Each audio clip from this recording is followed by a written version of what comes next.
네 번째 이야기고요. 우리 제목을 같이 읽어볼까요? 시작! 사랑하는 인생, 질투하는 인생이라는 제목으로 복음을 전할 때 성령께서 함께 하시길 간절히 원합니다. 제가 개인적으로 좋아하는 친구가 있습니다. 그 친구가 나를 너 좋아해 이렇게 얘기하거나 그런 적은 없습니다만 그런 것과 상관없이 참 대단한 친구야. 이 친구. 야, 내가 존경하고 싶어.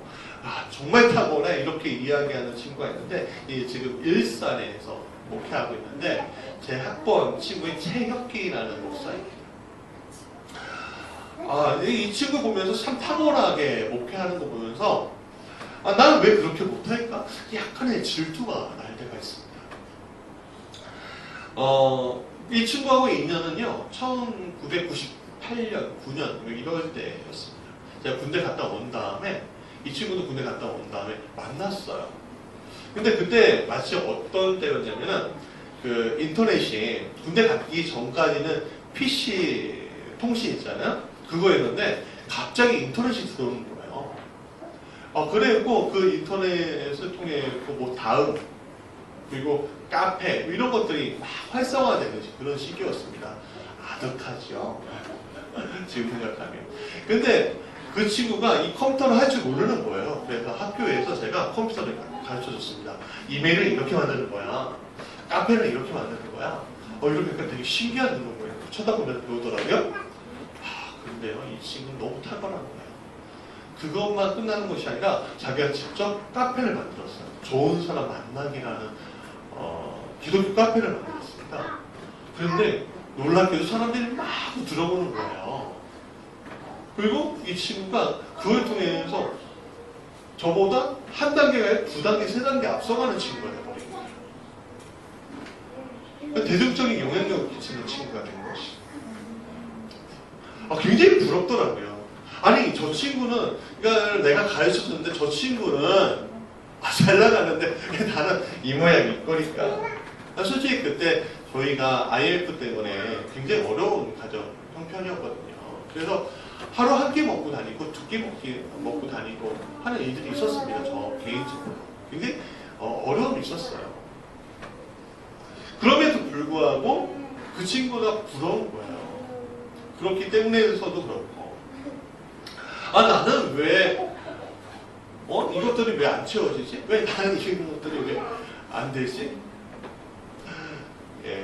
요 근래는 이 카페 교회라고 이제 생기고 있거든요. 이 카페 교회를 중심으로 해서 새 교회 운동이라는 일을 합니다. 그래서 책도 내고요, 출판사도 하고요. 요번에 단기 선교 말레이시아인가요? 거기 갔다 오고요. 참 대단해요. 그 친구 보면요, 부러워요. 제가 이런 사람입니다. 막 질투하는 사람이에요. 요번에 또 한 친구를 만났습니다. 고등학교 친구예요. 범순한 친구인데 약사로 논현동에 살고 있습니다. 공부 잘했던 친구예요. 근데 이제 요번에 만났는데 우연히 이제 논현동에 갈 일이 있어서 인천. 그래서 생각나고 만났는데 마침 휴가에서 돌아왔다는 거예요. 그래서 집으로 오라는 거예요. 그래서 갔죠. 딱 갔더니 이야기 들어보니까 이제 15일 동안 휴가를 보냈다. 캠핑차로. 그래서 어떻게 갔다 왔는데 완도하고 제주도 해고 그렇게 15일 동안 카니발 끌고 아이가 4시거든요. 그리고 갔다는 거예요. 진짜 부럽더라고요. 야, 나도 그렇게 살고 싶은데. 질투나. 제가 이런 사람입니다. 이렇게 어리석은 사람이에요. 그렇게 보니까 제 주변에 참 행복하게 자신의 일을 하면서 잘 나가는 친구들을 보게 됩니다. 부럽기도 하고요. 때로는 작은 질투도 나기도 하고요. 때로는 나도 저 친구들처럼 부러움을 당하는 인생이 되고 싶어. 그렇게 내 마음속에 외칩니다. 참 부끄러운 고백이 아닐 수 없어요. 인생을 살면서 참 부러운 친구들이 많이 생기지만 땅을 사고요, 또 집도 사고요, 자녀들이 공부 잘해서 장학금 받고요, 목사인데 유학도 갔고요. 여행도 갔고요. 교회 물려갔고요. 청빙대여 갔고요. 뭐 적어도 내가 부모 잘 만나면 좋겠는데 이런 고생 안 했을걸. 이렇게 생각하는 인생들이 많습니다. 정말 하나님은 나 같은 것을 왜 쳐다보지 않으시지? 생각이 드는 때가 우리에게 있어요. 그럼에도 불구하고 우리한테 뭐가 있어요? 존심이 있어요. 자존심. 자존심이 있잖아요. 아이고, 걔네들은 그런 거고 나는 이런 것이 뭐 하면서 내 자신은 위로하고 내 자신을 이렇게 감싸고 그렇게 하지만 이상하게 인정이 안 돼요. 그러니까 내 자랑거리를 만들려고 내 자랑거리를 어떻게든 만들어 보려고 그래서 자랑해 보려고 하는 것이 우리의 인생입니다. 본질적인 우리의 마음의 상태예요. 왜냐? 어쩔 수 없어요. 죄의 오염돼 있기 때문에. 신앙인 우리는 이런 마음이 실제로 자신에게 주어진 것도 아니고 하나님이 원하지 않는 것이라는 것도 분명히 알고 있습니다. 그래서 많은 분들의 그것을 견디어내고 있죠. 솔직히. 왜? 하나님 바라보면서. 그런데 이상하게 이 견디어낸다는 그 단어 자체가 하나님께 참 미안해요. 죄송하고. 왜죠? 잘 모르겠어요. 한 단어로 어떻게 정리할 수가 없어요. 그러면 주님 이런 상황 안에서 제가 어떻게 하며 이런 상황들을 극복해 나가며 이런 상황들이 어떤 내 마음 가운데 어떤 질투나 아니면 내 안에 어떤 소외감이나 내 안에 어떤 그 하나님 원하지 아니하는 그 것들이 아니라 정말 저 사람 저것을 기뻐해주고 축복해주고 사랑해줄 수 있으면 얼마나 좋을까. 진심으로 말이죠. 진심으로 그런 고민들을 하게 됩니다. 오늘 본문을 통해서 그런 고민들을 같이 해결해 나가는 시간 되길 간절히 원합니다. 첫 번째, 질투하는 인생 사울 왕에 대해서 좀 같이 보고자 해요. 사울 왕이 처음부터 다윗을 질투하는 것은 아니었습니다. 거린 골리앗을 이긴 소년이었던 다윗을 그는 거두어서 자신의 용사로 썼습니다. 그래서 장군으로 만들었습니다. 높이기도 했습니다. 그를 사람은 인정할 줄 아는 사람이었습니다. 그런데 그런 사울 왕의 마음을 격동하게 하는 사건이 하나 생겨요.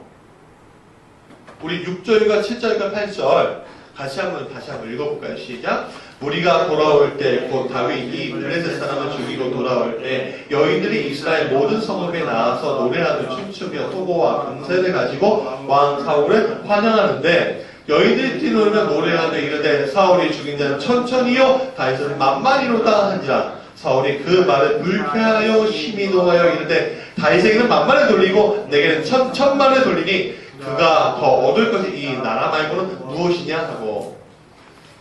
개선장군은 오늘 이 젊은 장군 다윗을 너희들이 칭송했어요. 근데 그때 사울 안에 있는 불안증이 치고 올라오는 겁니다. 이건 다윗이 의도했던 것들이 아니에요. 그 여인들한테 돈을 주면서 그렇게 외쳐라 그러지 않았어요. 다윗은 그냥 그 개선 장군으로서 갔을 뿐이에요. 여인들이 자기 멋대로 그렇게 노래했던 거예요. 그런데 그 화살이 사울의 마음을 치운 거예요. 어떤 왕이라도 그 기분 나쁘죠. 그런데 다윗이 그렇게 칭송받자 사울 왕이 어려운 이유는, 마음이 어려웠던 이유는 그의 마음권이 공고하지 않았습니다. 왜냐? 그는요, 그의 고백을 통해서 이야기하자면 이스라엘 12지파 중에 가장 약한 베냐민 지파 사람이었어요. 그는 또 이렇게 고백합니다. 자신은 그 베냐민 지파 가운데서 가장 약한 가족입니다. 집안입니다. 그렇게 고백해도 돼요. 이게 무슨 말이냐? 자신을 지지하고 자신을 보좌해주고 자신을 도와줄 사람들이 없다는 거예요. 그래서 예를 들어 조선시대에 그런 지지 기반을 만들기 위해서 어떻게 합니까? 결혼 동맹을 하잖아요. 그래서 외척을 막 드리잖아요. 마찬가지예요. 근데 사울 왕이 그러한 그 왕권이 공고하지 못한 그 상황들에 대해서 그런 불안했어요. 왜? 그 왕권을 준 사람이 누구냐면 사무엘 선지자였거든요. 이 사무엘 선지자가 이 사울 왕을 기름 부어줬기 때문에 그런 왕이 될 수 있었던 거예요. 왕이 될 수 있는 그런 상황들. 근데 문제가 생기죠. 사무엘 선지자가 그를 떠나요. 왜? 사울 왕이 불순종으로 인해서. 그때부터 뭐가 괴롭혀요? 사울 왕을 악령이 괴롭히기 시작하는 거예요. 그러니까 하나님을 떠나 인생이 돼버린 거예요. 하나님을 떠나 인생이 되니까 사단이 스며 들어와서 그의 마음을 격동하게 만드는 거죠. 근데 그가 착각하는 게 있어요. 그가 왕이 되었던 것은 누구 때문에 된 거예요? 사무엘 때문에 된 게 아니에요. 하나님이 세우신 거지. 사무엘이 기름을 부어서 그가 왕이 된 게 아니라 하나님 자신이 그 이스라엘 중에서 겸손한 그 사울이라는 그 청년에게 기름을 부어서 왕이 된 거지. 사람이 기름 부었고 왕이 된 게 아니라는 거예요. 우리는 때는 그런 착각들을 하는 거예요. 내가 오늘 여기까지 왔는데 오늘 여기까지 온 것들이 내 힘으로 아니면 더 사람의 힘으로 인해서 온 거야 라고 내가 생각할 때가 있어요. 여러분 그렇지 않습니다. 오늘 나를 하나님이 돕지 않으신다면 우린 여기까지 올 수가 없었던 거예요. 우리가 그걸 알아야 돼요.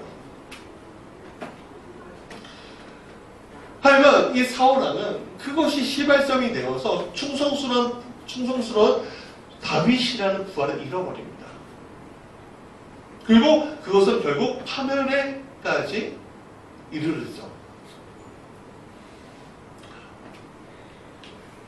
이런 일들 왜 일어날까요? 질투하기 때문에 일어나는 겁니다. 질투하기 때문에. 다윗이 너무 잘 나갔어요. 다윗이 보니까는 자기 젊은 시절에 자기가 생각이 나요. 하나님의 인도함을 받았는데 그게 싫은 거예요. 오늘 우리를 보십시오. 오늘 우리 때로는 나보다 더 나은 존재가 나오면 나보다 더 앞서가는 사람을 보면 축복하기보다는 고민하고 때는 짜증나고 때는 화가 나고 그렇지 않습니까? 솔직히 내가 하나님 믿으니까 내가 이 정도지 하면서 자기를 위로하진 않습니다.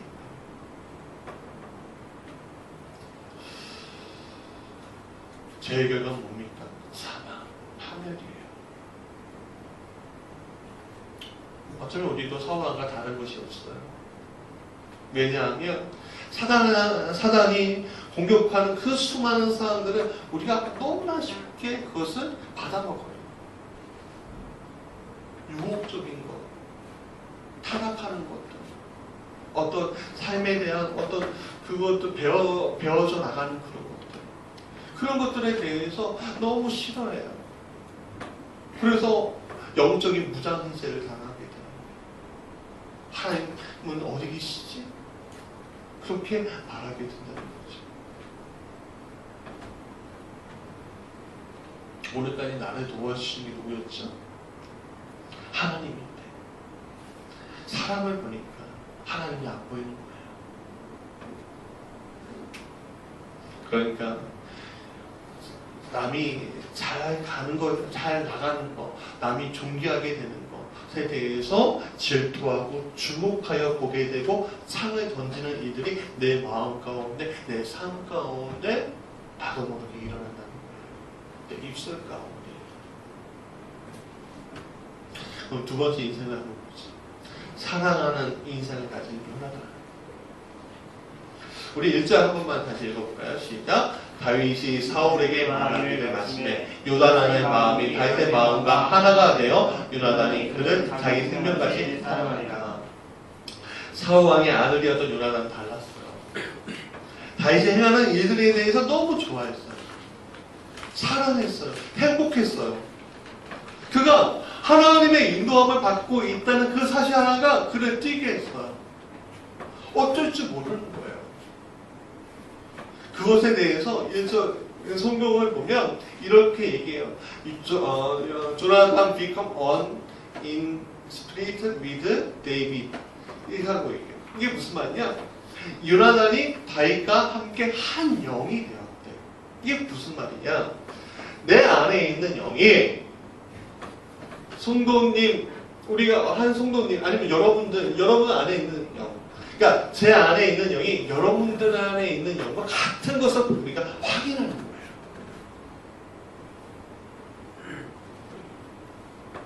내 안에 있는, 여러분들 안에 있는 영이 하나님이 원하시는 그 영과 만나면 어떻게 해요? 내가 뛰게 돼요. 마치 암산슴이 뛰는 것처럼, 햇기에서 사슴이 뛰는 것처럼 뛰게 된단 말이에요. 왜? 하나님의 종기가 보여지죠. 하나님의 영광이 보여지죠. 그 느낌이요, 말로 할 수가 없어요. 그러니까 요나단이 어떻게 해요? 그것을 보니까 자기 것을 다 줘요. 자기 갑옷도 주고요, 자기 활도 주고요, 자기 칼도 주고요, 자기 것들을 다 줘도 더 주고 싶은 요나단의 마음이 생기는 거예요. 기독교 영성 공부하시는 이 남가주 노고스 교회 정순구 목사님이 이런 상황에 대해서 이렇게 설명하시더라고요. 하나님의 영이 같은 것보다 더 큰 소통의 코드는 없습니다. 하나님의 영이 같을 때 모든 것이 이해되고 모든 것을 사랑하게 되고 모든 것을 이해되어지게 됩니다. 그렇죠. 하나님의 영이 같을 때 모든 것이 이해돼요.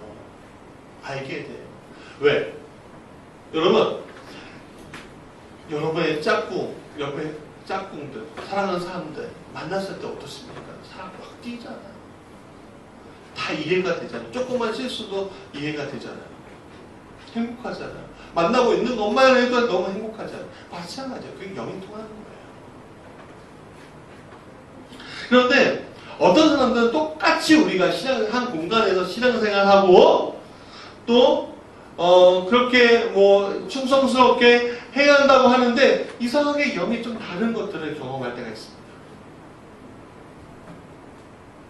똑같이 하나님 믿고 똑같이 예배드리고 똑같이 하나님, 어떤 사람들은 끝까지 자기를 똑같이 예배드리는데 어떤 사람은 이상하게 끝까지 자기를 위하고 물질을 원하고 자기 중심적으로 하나님 보고 자신에게 좀 하나님 맞춰주십시오. 나에게 좀 맞춰주세요. 그렇게 이야기하는 이들이 많이 있어요. 근데 어떤 사람은 똑같이 신앙생활하는데 자기를 버리고요, 자기를 비우고요, 오직 말씀에 순종하고 예수님의 삶에 따르려는 사람들이 있어요. 어떤 인생이 더 좋을까요? 영이 같은 인생이 좋을까요? 영이 다른 인생이 좋을까요? 영이 같아야죠. 그럼 어떤 영이에요? 하나님의 성령. 악령이 같아야 되는 것이 아니라 하나님의 성령이 같아야죠.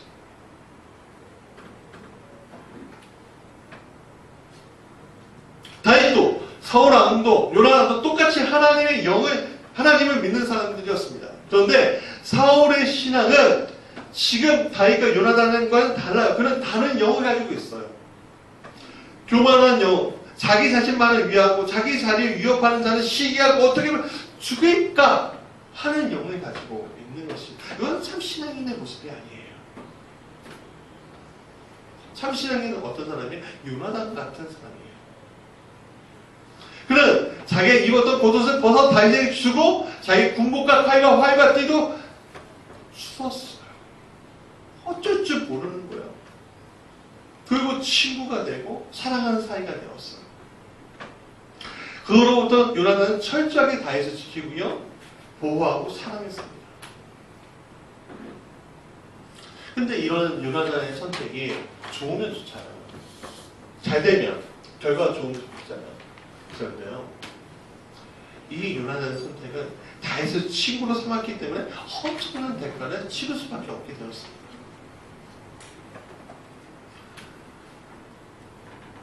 다윗 때문에 사랑하는 아버지의 미움을 받았어요. 다윗을 죽이려고 할 때마다 요나단이 그 앞을 막았어요. 그렇게 외쳐요, 사울왕이. 너는 어찌해서 내 편이 아니고 다윗 편이냐? 아버지 사울왕이 통탄해요. 야, 마침내 걔가 왕이 될 거야. 네 자리를 위협할 거야. 그렇게 얘기해요. 근데 나중에 요나단이 다윗과 헤어지면서 이렇게 얘기해요. 주의 나라가 이스라엘 왕권이 너한테 있어. 나 그것을 알아. 아니, 왕자인데 다음에 왕위를 물려받을 그 사람인데 그는 그렇게 이해하게 하는 거예요.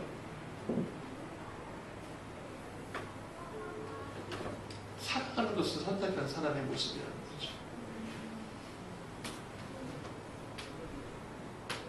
세 번째, 하나님의 형상을 회복하십시오.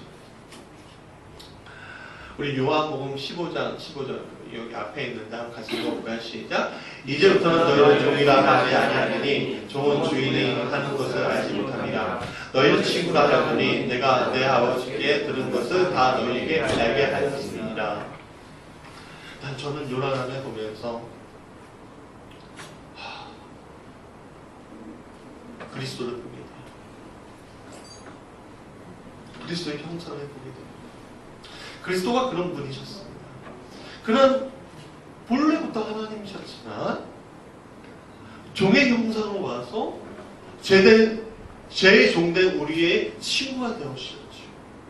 그는 상석에 앉으실 수 있는 당연한 분이었지만 오히려 상석에 올리시고 그분은 말석에 취하셨습니다. 그는 왕궁에 거할 수 있는 분이셨지만 그는 십자가에 거했습니다. 그리고 마침내 우리의 소망이 되어주셨지. 그 일들은 단지 우리를 사랑했기 때문에 나타난 것이었습니다. 사랑했기 때문에.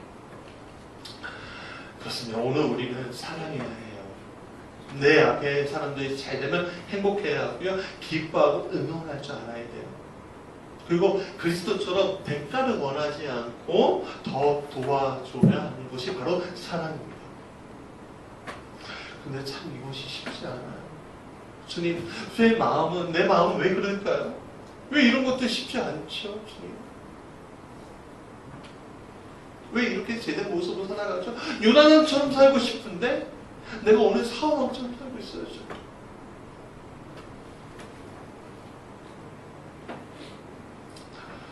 요나단이 다윗을 사랑할 수 있었던 것은 다윗 안에 하나님의 형상이 있었기 때문이었습니다.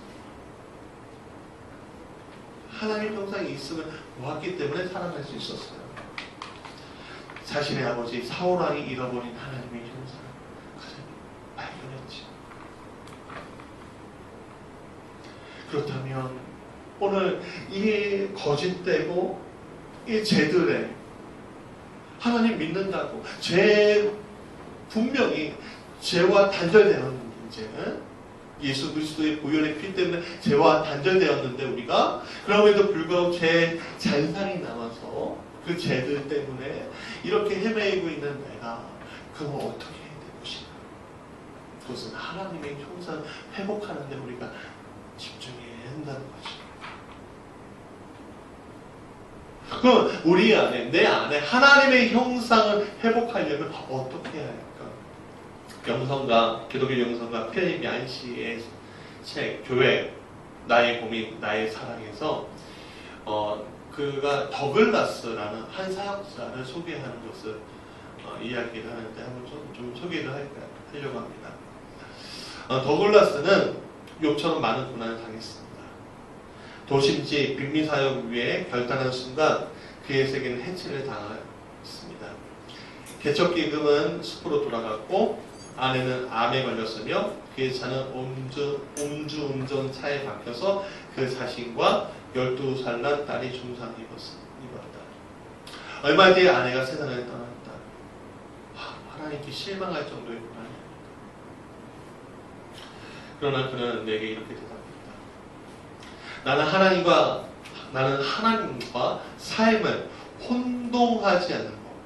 하나님과 삶을 혼동하지 않는 법을 배웠습니다. 나는 이것을 오래전부터 특별히 이런 비극을 통해 더욱 절실하게 배웠습니다. 저도 이런 일에 결코 초연할 수 없고 이런 비극에 저주하고 분노하고 비통합니다.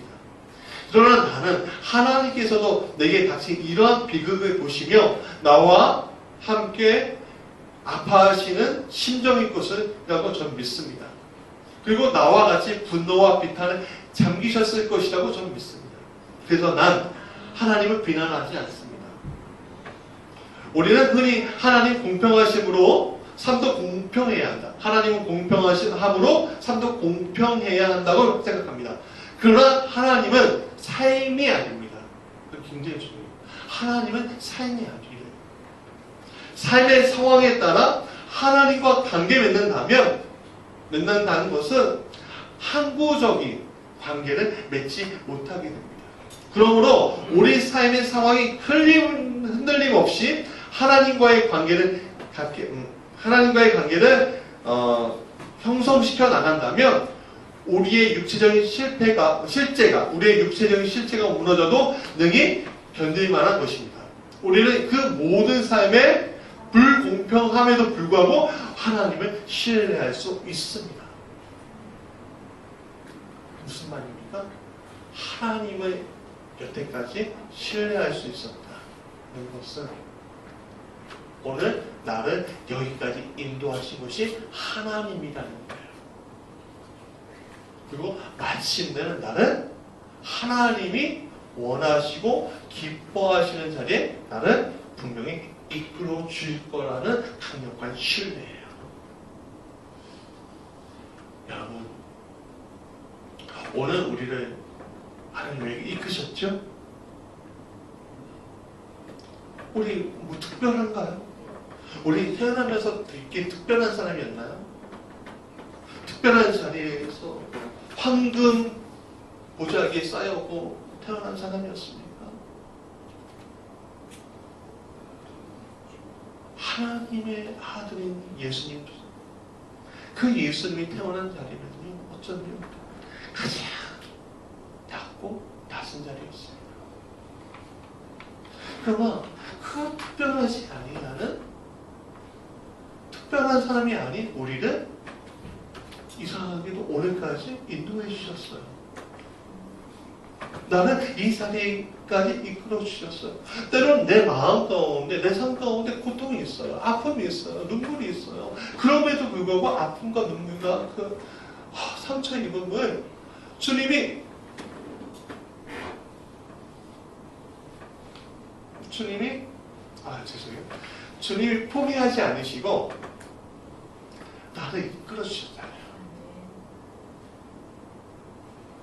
그래 나는 주님이 좋아요. 저는 1년 전에 참 마음이 어려웠었습니다. 교회를 개척하고 싶은데 개척할 수 없는 상황 가운데 있었어요. 그때 나는 하늘을 바라보면서 십자가를 바라보면서 하나님 이게 무슨 일이죠? 다행히 왜 이런 일이 일어나죠? 왜 하나님 막으시죠? 근데 1년 후에 오늘 이 자리에 보니까 이 교회, 작은 교회에서 같이 신앙생활하는 분들이 있어요. 저는 1년 전에 몰랐습니다. 근데 오늘 알아요. 하나님이 이끌어 주셨구나. 순간순간마다 우리는 물을 수 있어요. 그러니까는 저 앞에 있는 사람들이 질투하게 되고 사랑하지 못하게 된다는 거죠. 그러나 뒤에 따지고 보면, 돌아보면 나는 여기까지 오게 하셨는데 그렇게 고백할 수 있게 만드셨어요. 여러분, 하나님을 신뢰하고 하나님을 끝까지 믿고 하나님께 예배하는 자리에, 하나님께 기도하는 자리에 내가 정말 요나단처럼 하나님의 형상을 항상 발견하면서 간다면 오늘 나는 하나님과 동행하게 되고, 오늘 나는 죽어도 사랑하면서 죽게 되고, 오늘 나는 누가 잘 되어도 질투가 아니고 기쁨으로 응원할 수 있게 된다는 겁니다. 왜? 내 안에 있는 하나님의 형상이 저 사람 안에 있는 하나님의 형상을 만나기 때문에 만날 수 있어요. 내가 만나게 하는 것이 아니라, 내가 만날 수 있어서 만나는 것이 아니라 하나님이 그렇게 인도하실 거예요. 그 믿음이 우리 무지개 교회 교우들에게 이렇게 간절히 축원합니다.